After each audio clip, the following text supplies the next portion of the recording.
নমস্কার বন্ধুরা, গল্পের চিলেকোঠা পরিবারে আপনাদের সকলকে স্বাগত জানাই। আমি সায়নী। আজ আমাদের নিবেদন বিখ্যাত সাহিত্যিক শ্রী নারায়ণ গঙ্গোপাধ্যায় রচিত গল্প সেই পাখিটা। গল্পটি কেমন লাগলো কমেন্টে জানাবেন। যদি ভালো লাগে লাইক করবেন, আর চ্যানেলটিতে যদি নতুন হয়ে থাকেন সাবস্ক্রাইব করবেন। তবে চলুন আর দেরি করব না, শুরু করি আজকের গল্প। শ্রী নারায়ণ গঙ্গোপাধ্যায় রচিত সেই পাখিটা।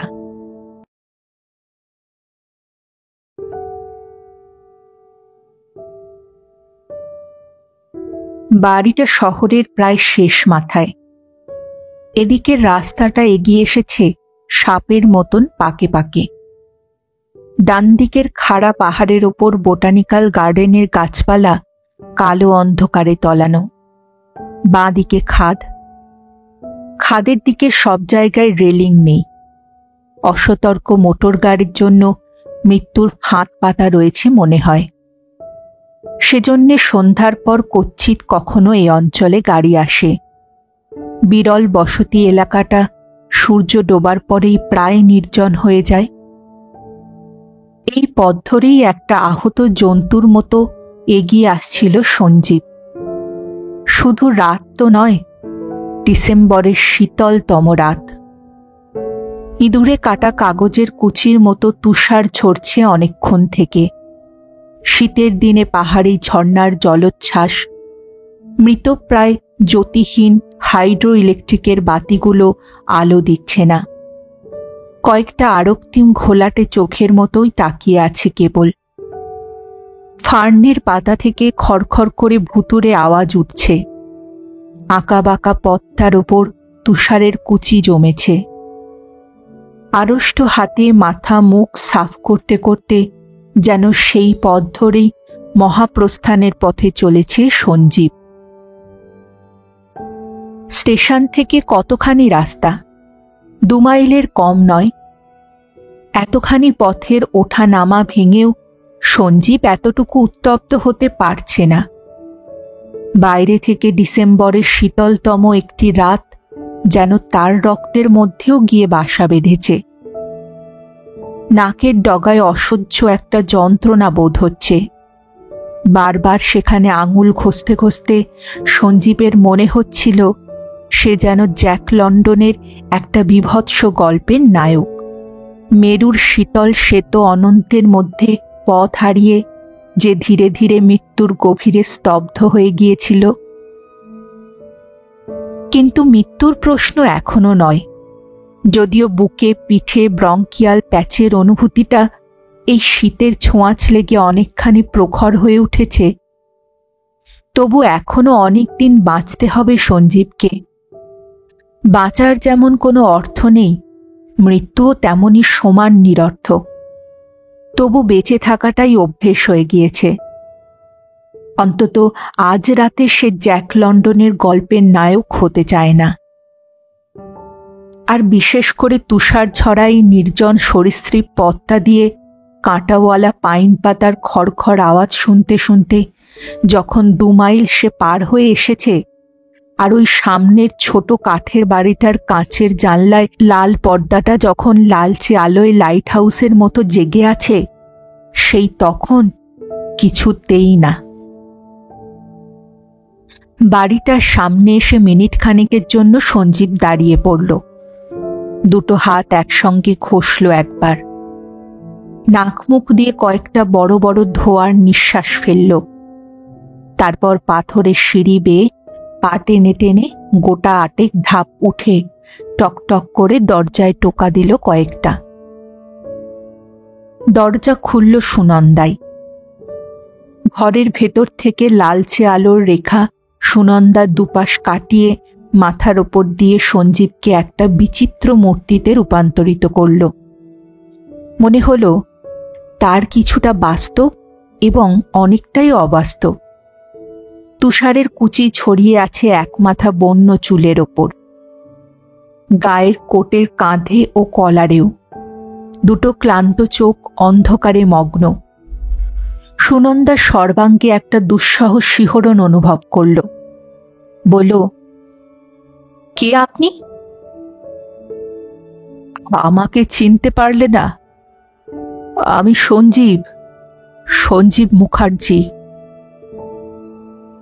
একটু দূরেই খাদের পাশে ইউরোপিয়ানদের যে পুরনো কবরখানাটা রয়েছে, চকিতের জন্য তার কথা মনে পড়ল সুনন্দার।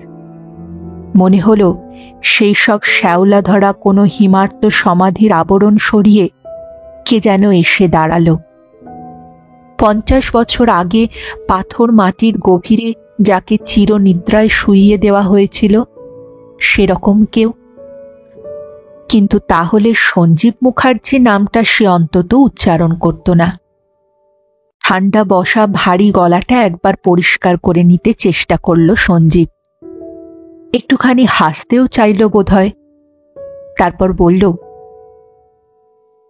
আমাকে চিনতে পারলে না? দোরগোড়া থেকেই বিদায় করবে, না ভেতরে গিয়ে বসতে দেবে কিছুক্ষণের জন্যে? দরজার ফ্রেম থেকে একটুখানি সরে গিয়েছিল সুনন্দা, আর ভেতরের আলোয় সঞ্জীবের শরীরটা একেবারে স্পষ্ট হয়ে উঠেছিল অনেকখানি। সুনন্দা দেখল সঞ্জীব শীতে অল্প অল্প কাঁপছে, নাকের ডগাটা অতিমাত্রায় আরক্তিম, ঠোঁট দুটো নীল হয়ে গেছে, হাত দুটোকে ঘষে চলেছে একসঙ্গে, মাথায় বরফের কুচিগুলো গলে গিয়ে যেন কয়েকটা অশ্রুবিন্দু নামছে তার গাল বেয়ে। মুহূর্তের জন্য অনিশ্চয়তায় দুলল সুনন্দা। তারপর বুকের চঞ্চলতাটা একটু নিয়ন্ত্রিত হয়ে এলে দরজা থেকে সম্পূর্ণ সরে গিয়ে বলল, আসুন ভেতরে। ধন্যবাদ, অশেষ ধন্যবাদ। ভেতরে ঢুকে দরজাটা বন্ধ করে দিল সঞ্জীব। কাঠের খিলটা আটকে দিতে চাইল, কিন্তু তারপরই ধরা গলায় সুনন্দা বলল, না, খিলটা খোলাই থাক। তার মানে তুমি আমাকে বিশ্বাস করো না? না? সুনন্দা সে কথার জবাব দিল না। বসুন আপনি। এবার ঘরটা চারিদিকে ভালো করে চেয়ে দেখল সঞ্জীব। একসঙ্গেই শোয়া এবং বসবার ঘর। একদিকে একটি ছোট বিছানা, পরিপাটি করে একজোড়া নরম লেপ ভাঁজ করে রাখা রয়েছে, আর একদিকে একটি গোল নিচু টেবিলকে ঘিরে 3খানা বেতের চেয়ার। ফিকে নীল রং করা দেওয়ালে একখানা ক্যালেন্ডার ছাড়া আর কোনো ছবি নেই। কাঠের মেঝেতে দড়ির কার্পেট বিছানো। এক কোণায় ছোট্ট একটি বুককেসে খানিকটা বই। গোল টেবিলটার ওপর ইংরেজি একটা সচিত্র সাপ্তাহিকের পাতা খোলা। বোঝা গেল সঞ্জীব এসে দরজায় টোকা দেওয়ার আগে পর্যন্ত ওই পত্রিকাটাই পড়ছিল সুনন্দা। প্রাচুর্যের কোনো চিহ্ন নেই। এর বেশি কি আর থাকতে পারে একজন অ্যাসিস্ট্যান্ট হেডমিস্ট্রেসের ঘরে? তবু যেন বাইরের শীতলতম রাত্রির মৃত্যু সমুদ্রে ডুবতে ডুবতে সঞ্জীব একটা লাইট হাউসের কোমল আশ্রয় পেল। ঘরের ফায়ারপ্লেসের খোলা মুখটার ভেতরে কতগুলো জ্বলন্ত চারকোল যেন মুঠো মুঠো পদ্মরাগ মণির মতো জ্বলছে। কি উত্তাপ, কি মমতা, কি আশ্রয় এখানে! ব্রঙ্কিয়াল প্যাচের বেদনাময় অনুভূতি ভরা এই শীত বিষাক্ত রাত্রিতে দীর্ঘ 2 মাইল সরীসৃপ পথে চড়াই উতরাই ভাঙা ক্লান্ত শরীর এই মুহূর্তে যেন ওই নরম বিছানাটার ওপরেই ঝাঁপ দিয়ে পড়তে চাইছিল। 4 বছর আগে হলে তাতে অবশ্য কোনো বাধা থাকতো না, নিজের কাছেও নয়, সমাজের কাছেও নয়। কিন্তু সঞ্জীব জানে আজ তা অসম্ভব। একবার হা হা করে গলা ফাটিয়ে হেসে উঠতে ইচ্ছে করল সঞ্জীবের, কিন্তু অতখানি উদ্যম আর শরীরে কোথাও অবশিষ্ট নেই তার। তাছাড়া হাসতে গেলেই ফাটা ঠোঁটে যেন পিন বিদ্ধে থাকে, নোনা রক্তের স্বাদ লেগে যায় জিভের ডগায়। একটু আগেই সঞ্জীব তা টের পেয়েছিল। বলল, ও বসবো, কিন্তু স্নো পড়েছে আমার জামা কাপড়ে, চেয়ার নষ্ট হয়ে যাবে তোমার। কিছু হবে না, আপনি বসুন। সঞ্জীব জামা আর ট্রাউজার একবার ঝেড়ে নিল, কিন্তু বরফের কুচিগুলো ঘরের উত্তাপে গলে গিয়েছিল। কয়েকটা জলের বিন্দু কেবল পড়ল কার্পেটের ওপর। হঠাৎ সঞ্জীবের নিজেকে একটা জানোয়ারের মতো মনে হলো, যেন বাইরে থেকে এক পশলা বৃষ্টিতে ভিজে এসে গায়ের রোঁয়াগুলোকে ঝেড়ে ফেলবার চেষ্টা করছে। সঞ্জীব আবার হাসতে চাইল। ফাটা ঠোঁটের যন্ত্রণায় হাসিটা বিকৃত মুখভঙ্গিতে পরিণত হলো শুধু। তারপর সশব্দে একটা চেয়ারের ওপর বসে পড়ল।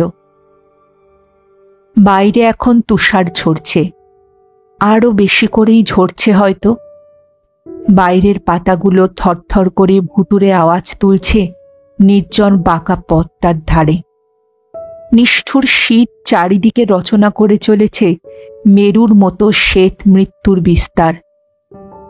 কিন্তু এই ঘরে এখন জীবন, উত্তাপ, কোমলতা। আর 4 বছর আগে হলে বলা যেত প্রেম, কিন্তু আজ আর সে কথা কল্পনাও করা চলে না। সুনন্দা বুককেসটার গায়ে হেলান দিয়ে দাঁড়িয়েছিল। তার শঙ্খের মতো কপাল, মুখ, গ্রীবার রং, তার গায়ের নকশা করা সাদা শাল, তার পরনের সাধারণ কালো পাড়ের সাদা শাড়ি, সব মিলিয়ে ঘরের আলোয় তাকে যেন একটা সাদা পাথরের মূর্তির মতোই দেখালো। মূর্তির মতো নিশ্চল, পাথরের মতো নিরনুভব। দুটো গভীর কালো চোখ তার তাকিয়ে রয়েছে দেওয়ালের ক্যালেন্ডারটার দিকে, যেখানে দুটি বুনো হাঁস তাদের চিত্রিত ডানা ছড়িয়ে নেমে আসছে বাংলাদেশের কোনো পদ্মবিলের ওপর। নিঃশব্দে কিছুক্ষণ কাটল।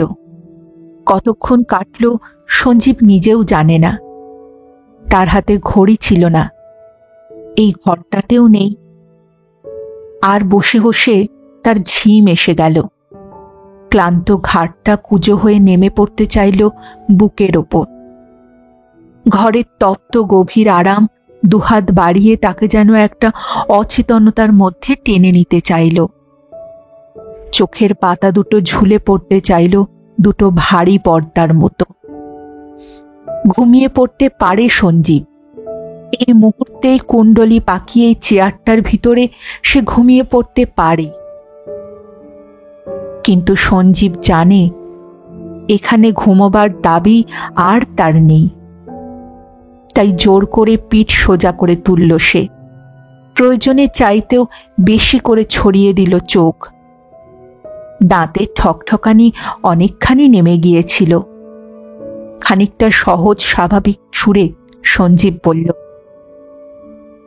তুমি আমার সঙ্গে কথা বলবে না নন্দিনী? সুনন্দা একটুখানি নড়ে উঠল এবার। মৃদু গলায় বলল,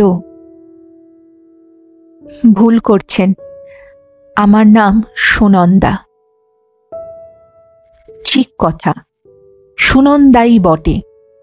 বিয়ের পরে রক্তকরবীর নায়িকার সঙ্গে সঞ্জীব মিলিয়ে নিয়েছিল সুনন্দাকে। কিন্তু তার নন্দিনী আজ মৃত। তাকে আর কোনো মতেই নতুন করে জাগিয়ে তোলা যাবে না। সঞ্জীব নিঃশ্বাস ফেলল। ভুলই হয়েছে বটে, কিন্তু তুমি কি দাঁড়িয়েই থাকবে? আমি বেশ আছি। তার মানে আমি যত তাড়াতাড়ি বিদেয় হয়ে যাই তুমি তাই চাও, এই তো? সুনন্দা জবাব দিল না।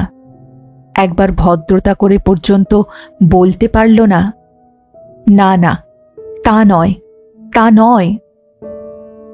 সঞ্জীব আবার বুকে পিঠে সেই ব্রঙ্কিয়াল প্যাচের বেদনাময় উপস্থিতি অনুভব করল। আমি কেমন আছি, কোথা থেকে এলুম, এ সব তো তুমি একবারও জিজ্ঞেস করলে না সুনন্দা। সুনন্দা আবার সেলফটায় হেলান দিয়ে শক্ত হয়ে দাঁড়িয়ে গেল। ঠোঁট নড়ল কি নড়ল না, অথচ স্পষ্ট মৃদু একটা স্বর ভেসে এলো। তার কি কোনো দরকার আছে? দরকার নেই, সত্যিই আর কোনো দরকার নেই। সঞ্জীব মাথা নাড়ল। তোমার কাছে আজকে আমি সম্পূর্ণ অপরিচিত। এভাবে হঠাৎ এসে তোমাকে বিরক্ত না করলেই বোধহয় ভালো হতো, তাই না সুনন্দা? চাবুকের সামনে কুঁকড়ে যাওয়া কুকুরের মতো সঞ্জীব স্তব্ধ হয়ে গেল। মনে হলো এরপরে এই ঘরটাতে এক সেকেন্ডও বসে থাকা পৃথিবীর কদর্যতম নির্লজ্জের পক্ষেও অসম্ভব। তা সত্ত্বেও সেই অসম্ভব সম্ভব করতে হবে সঞ্জীবকে। অন্তত আরো কয়েকটা কথা না বলে এই ঘর থেকে সে কিছুতেই বেরিয়ে যেতে পারবে না। ভাগ্যের কাছে নিজেকে যাচাই করতে এসেছে সে। আজই হয়তো তার শেষ সুযোগ। এই বন্ধ ঘরের ভেতর বসেও একটা মৃদু জান্তব কান্নার আওয়াজ পাওয়া গেল দূর থেকে। কানে এলো নখ দিয়ে দরজা আঁচড়ানোর আরতি। কোনো বাড়ির রুদ্ধ দরজায় শীত জর্জরিত একটি পথের কুকুর আশ্রয় চাইছে, ঠিক তারই মতো। হাসতে গিয়ে মুখ বিকৃত করল সঞ্জীব। ঠোঁটের নোনা রক্তে জিভের ডগা বিস্বাদ হয়ে উঠল।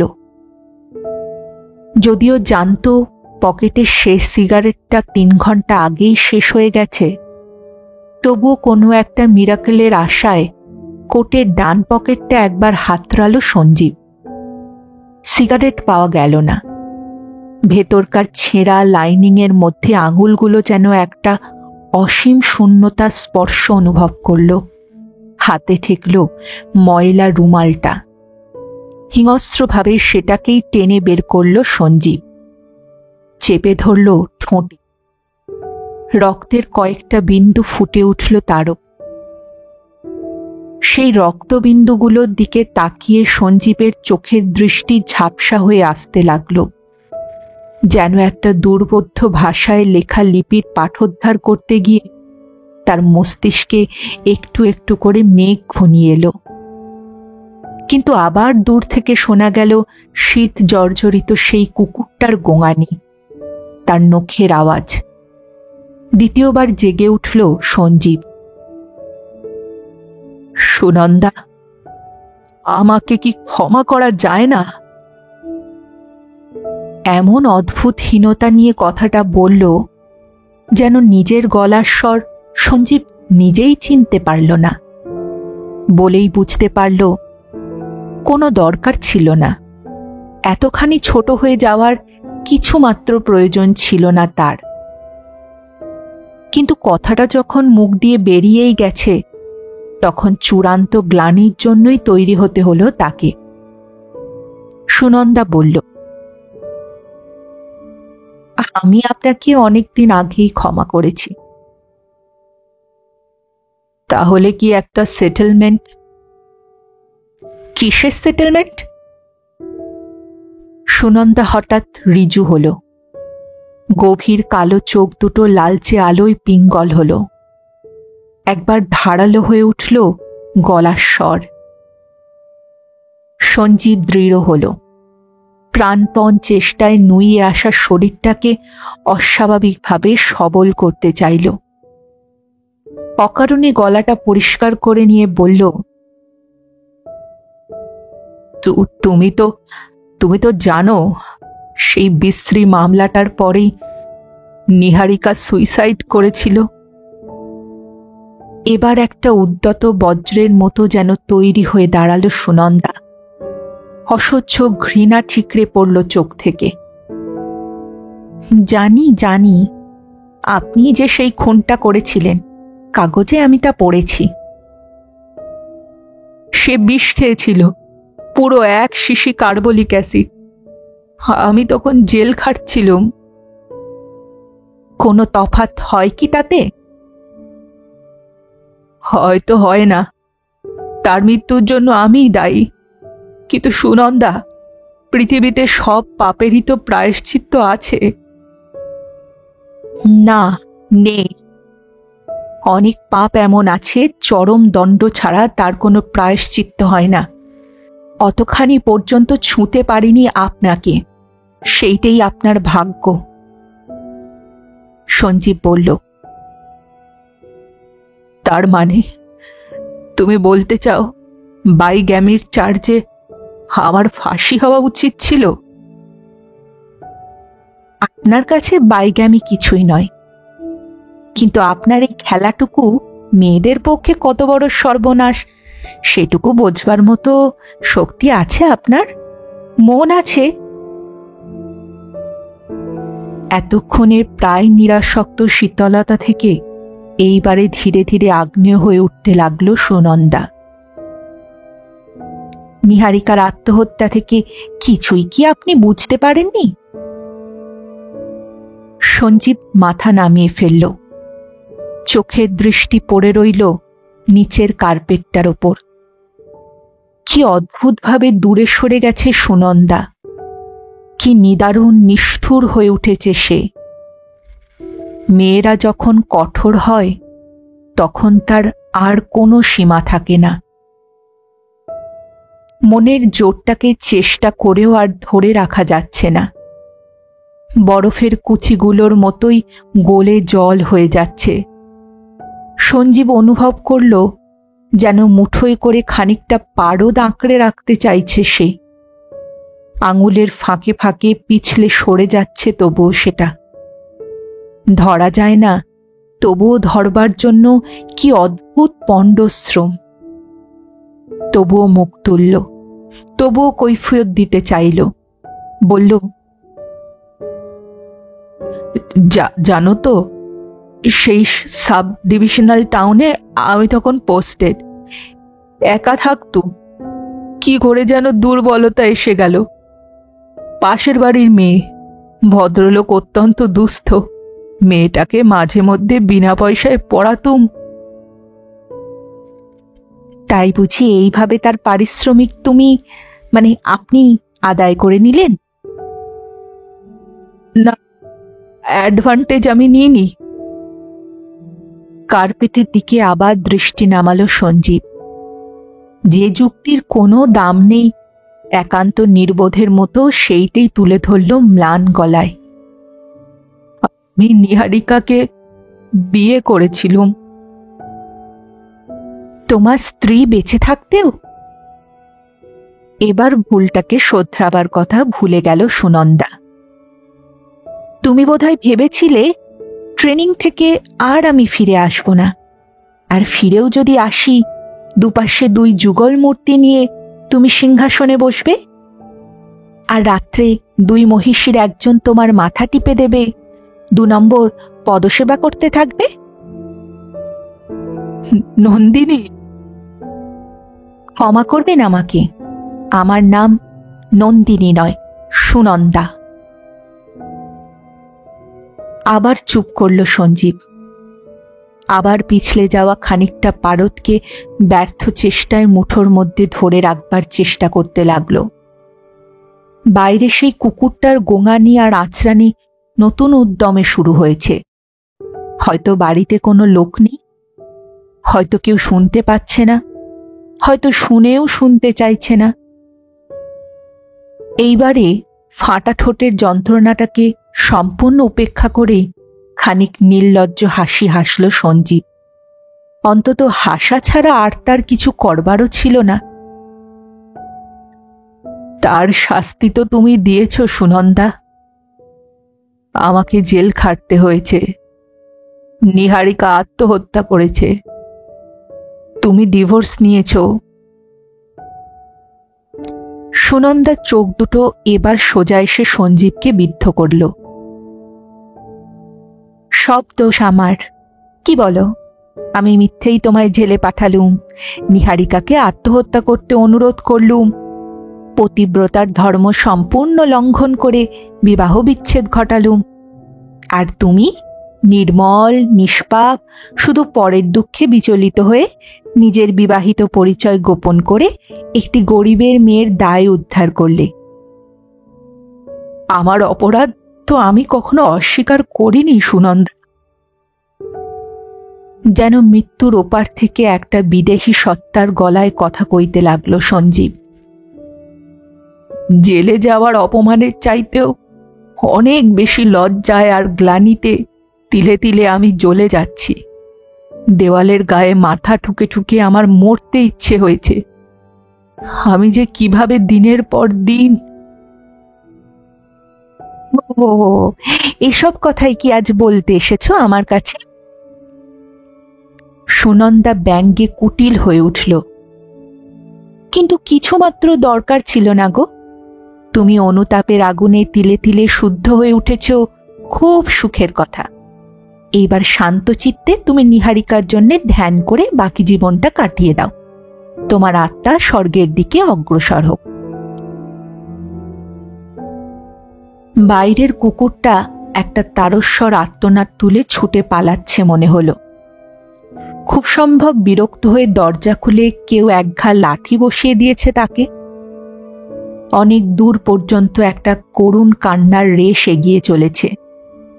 এইবারে কোথাও গিয়ে মুখ থুবড়ে পড়ে যাবে, শীতে জমে মরে যাবে। সমস্ত যন্ত্রণার হাত থেকে নিস্তার মিলবে তার। এতক্ষণ তবু একরকম ছিল। এই ঘরের উত্তাপে একটা নিশ্চিত আশ্রয়ের ভেতরে একভাবে বসেছিল সঞ্জীব। কিন্তু এইবার তার মনে হলো ফায়ার প্লেসের জ্বলন্ত কাঠকয়লাগুলোর ওপর ছাইয়ের একটা মৃদু আবরণ পড়ছে। বাইরের শীত যেন কাঠের ফাটল দিয়ে একটু একটু করে ঢুকছে এই ঘরটার ভেতরেও।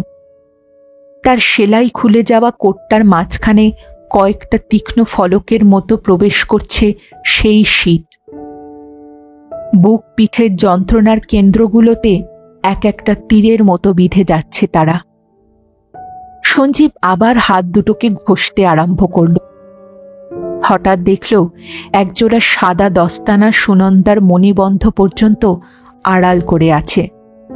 নিজেকে তার ওই কুকুরটার চাইতেও করুণার যোগ্য বলে মনে হলো। সে বলল,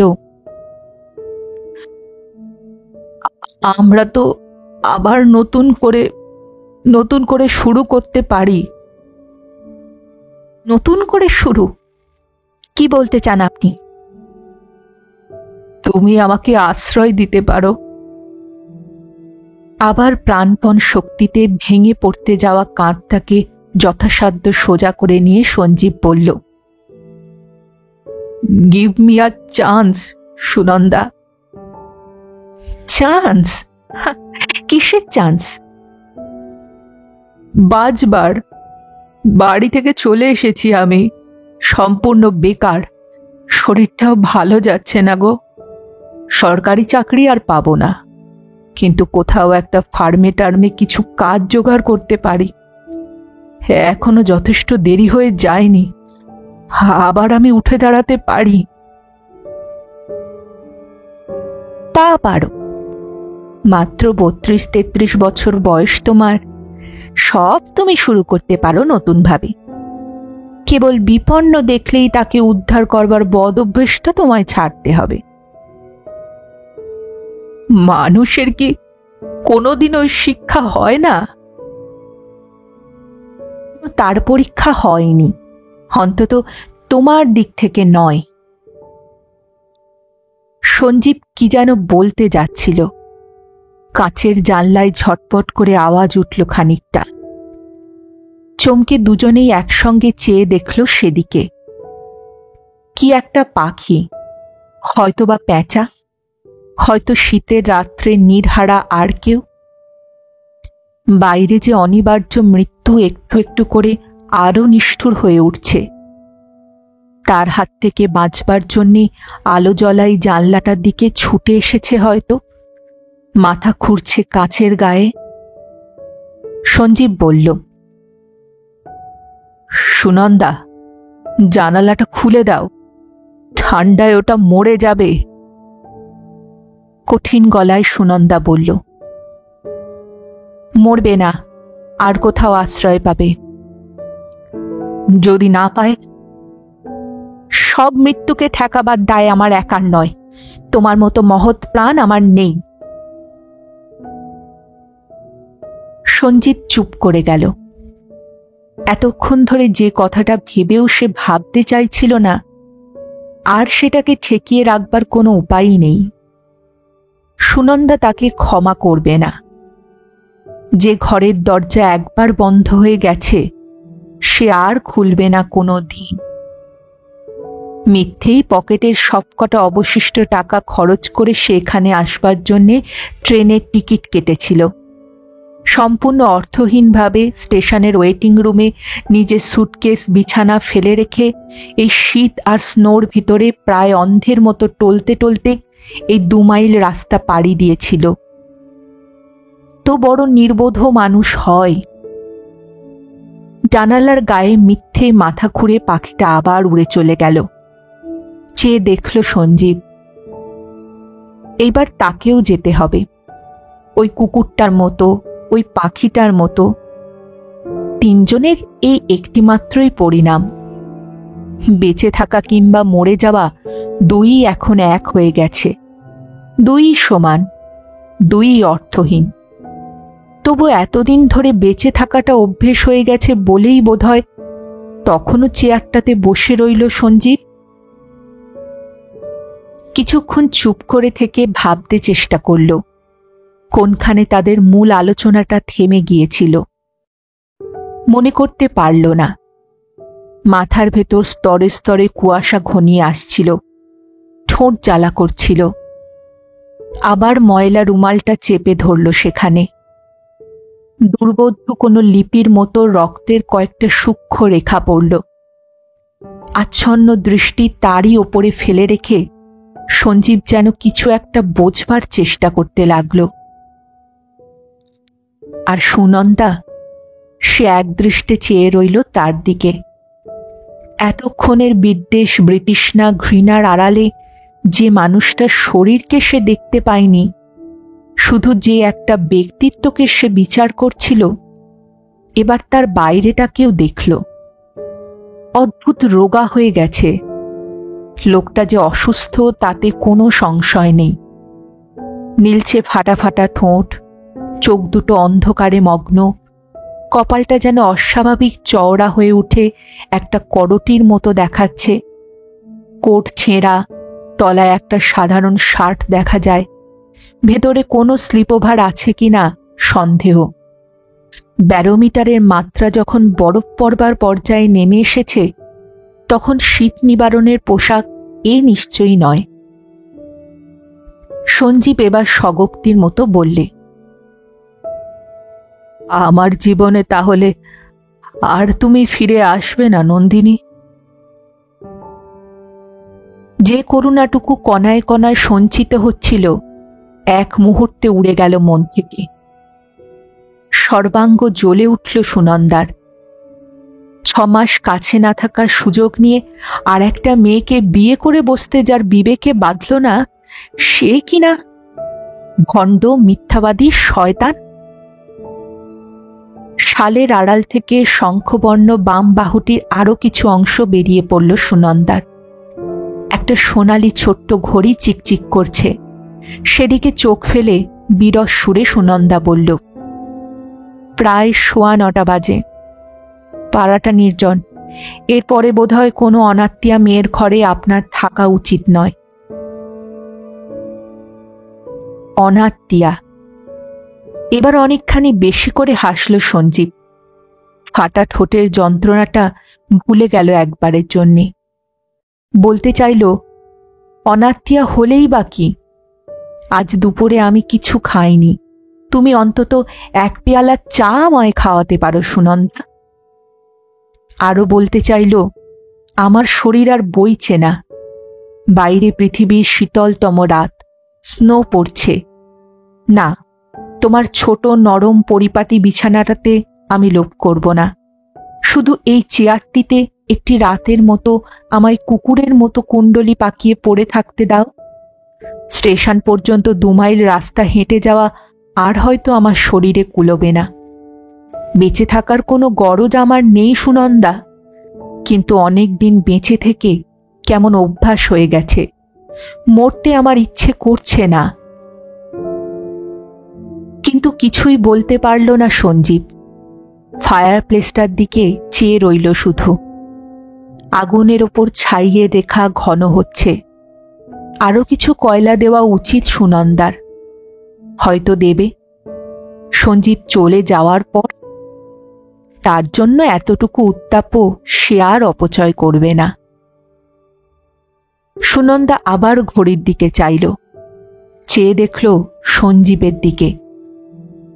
সেই করুণার একটা আদিম অন্ধ অনুভূতি এই বিভৎস লোকটাকেও যেন তার কাছে সহনীয় করে তুলছে। কিন্তু সুনন্দা নিজেকে শক্ত করে নিল। সঙ্গে সঙ্গেই আরো কঠিনভাবে আঘাত করতে চাইল সঞ্জীবকে। আমার স্বামীর ফেরবার সময় হয়ে গেছে। তিনি কাছেই একটা বাড়িতে তাস খেলতে গেছেন।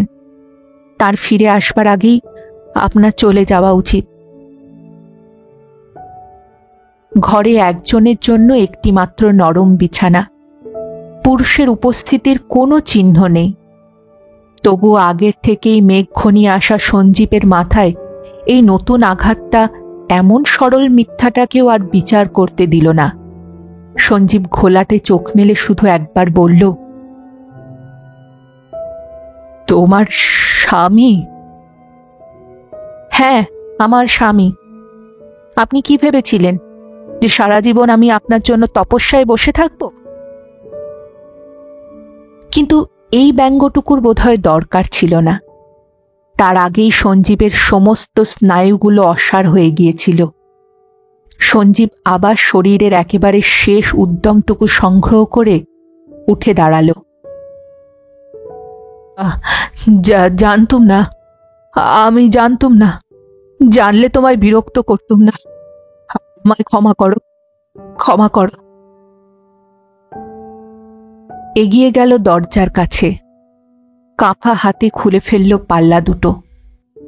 তারপর পাথরের ধাপ বেয়ে বেয়ে ধীরে ধীরে সেই 2 মাইল অন্তহীন সরীসৃপ পথের দিকে নেমে গেল। এক শীতলতা, এক মৃত্যু। ঘর আর বাইরেটা তার কাছে এখন একাকার। কিছুক্ষণ শক্ত হয়ে দাঁড়িয়ে রইল সুনন্দা। দাঁতের ওপর দাঁত চেপে রাখল। কিন্তু খোলা দরজা দিয়ে হুহু করে খানিকটা হাওয়া ঢুকল। একরাশ তুলোর মতো তুষার এসে পড়ল কার্পেটের ওপর। তখনই তার মনে হলো দরজাটা বন্ধ করা দরকার। আর বন্ধ করতে গিয়ে দেখল এতক্ষণে পথটা প্রায় 2 ইঞ্চি তুষারে ঢেকে গেছে। বিবর্ণ বিনত আকাশ থেকে নেমে আসছে অশান্ত জমাট বৃষ্টির বিন্দু। অন্ধকার পাইন গাছগুলো যেন সাদা সাদা মঞ্জরিতে ছেয়ে গেছে। আর তারই ভেতর দিয়ে টলতে টলতে চলছে একটা কালো মূর্তি। যেন কোথায় চলেছে, কবে পৌঁছবে, কিছুই তার জানা নেই। সুনন্দার মনে পড়ল তার অসুস্থ শীর্ণ মুখ। মনে পড়ল সেই মানুষটার ছেঁড়া কোটটার কথা। মনে পড়ল এই দারুণ শীতের ভিতরে এই রাত্রে পথ চলবার মতো পোশাক তার গায়ে নেই। কিন্তু অমন এলোমেলো ভাবে চলছে কেন? পথের ডাইনেই যে খাড়া খাদ নেমেছে, থেকে থেকে একেবারে খাদের কোনা ঘেঁষে যাচ্ছে। এই স্নোতে যদি জুতো একবার পিছলে যায়। চকিতে সিঁড়ির ধাপ কটা পার হয়ে এলো সুনন্দা। আর্ত গলায় চিৎকার করে বলল, শোনো, শোনো, ফিরে এসো। আমি নন্দিনী, তোমায় ডাকছি। মূর্তিটা একবার দাঁড়িয়ে পড়ল, যেন বিশ্বাস করতে পারছে না। বার কয়েক টলে উঠল, তারপর আর নিজের ভার বইতে পারল না। হঠাৎ সেই তুষারের মধ্যেই লুটিয়ে পড়ল। চিৎকার তুলে সেদিকে ছুটে গেল সুনন্দা। আর খোলা দরজা দিয়ে আলো আর উত্তাপের আহ্বানে এতক্ষণে ঘরের ভিতর ছটপটিয়ে ঢুকে পড়ল সেই পাখিটা।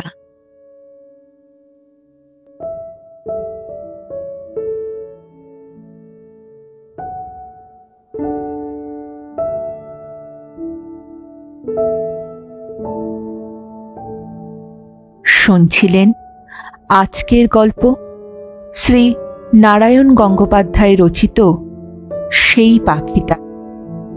ফিরে আসছি আরেকটি গল্পের সঙ্গে কিছুদিনের মধ্যে। ততদিন ভালো থাকবেন, সুস্থ থাকবেন এবং গল্পে থাকবেন। আর আমার গল্প পাঠ ও উপস্থাপনা যদি ভালো লাগে তাহলে লাইক ও কমেন্ট করতে ভুলবেন না। আর চ্যানেলটিতে যদি নতুন হয়ে থাকেন সাবস্ক্রাইব করবেন, এতে আমার উৎসাহ ও আত্মবিশ্বাস দুই বাড়ে।